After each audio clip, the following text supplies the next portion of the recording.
Emmanuel, jour férié pour les uns, travaillé pour les autres, mais journée de solidarité, en tout cas pour tout le monde. Eh oui. Tout cela a été lancé, on s'en souvient, en 2004 pour financer une meilleure prise en charge des personnes âgées et handicapées. Et cette journée est toujours suivie, mais sans vrai succès, hein. Oui, en gros, un salarié sur trois va travailler aujourd'hui, alors dans le public comme dans le privé.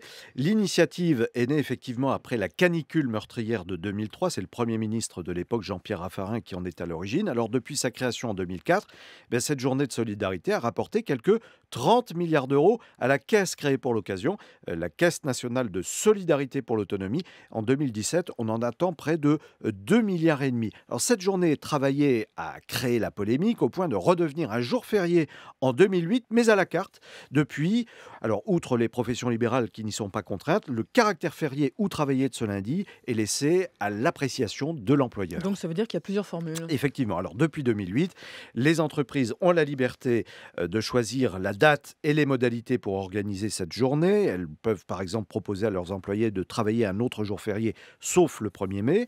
Les salariés peuvent opter également pour une journée de RTT, y consacrer un jour de congé payé ou tout simplement fractionner le temps sur l'année. Dans tous les cas, les entreprises doivent reverser 0,3% de leur masse salariale. La contribution de solidarité pour l'autonomie touche également la fiscalité du capital, si vous détenez des actions en bourse par exemple, mais pas l'épargne populaire comme le livret A. Et depuis 2013, les retraités imposables y sont également assujettis. Et alors concrètement, comment est rétribuée cette allocation? Alors, Et 60 redistribuée plutôt oui, d'ailleurs. alors 60% est destiné en fait à la prise en charge, des, personnes âgées. 40% sont consacrés aux personnes handicapées. Les 60% consacrés aux personnes âgées, c'est environ 1,4 milliard d'euros normalement cette année, sont partagés entre les conseils départementaux et les établissements, médico-sociaux, et les 40% qui bénéficient aux personnes handicapées, ça fait en gros 950 millions d'euros, tout ça part également vers, les conseils départementaux et les structures spécialisées. Donc cette année encore, qu'elle soit de Pentecôte ou pas, cette journée de solidarité poursuivra son œuvre, mais sous surveillance syndicale.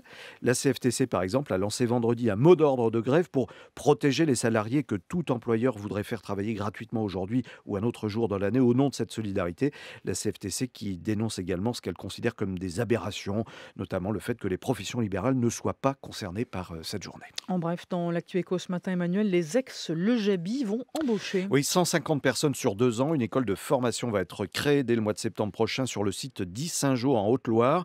Sauvé de la faillite en 2012 et rebaptisé les Ateliers du Mégal, le maroquinier de luxe voit ses commandes augmenter. C'est tant mieux. Et puis les jeux semblent faits pour les 950 salariés de William Sorin. Oui, la direction des cassoulets et des plats cuisinés accepte l'offre de reprise des groupes Coffee Géo et coopératif Arteris. Ce choix doit encore être avalisé par le tribunal de commerce. Et puis le chiffre du jour, Emmanuel, c'est 40 millions d'euros. Oui, c'est le montant du contrat décroché par le leader mondial des services à l'environnement, Veolia, pour démanteler 5 sous-marins nucléaires français. Veolia promet de recycler 85% des métaux et composants électroniques. Et Emmanuel Cuny, merci beaucoup.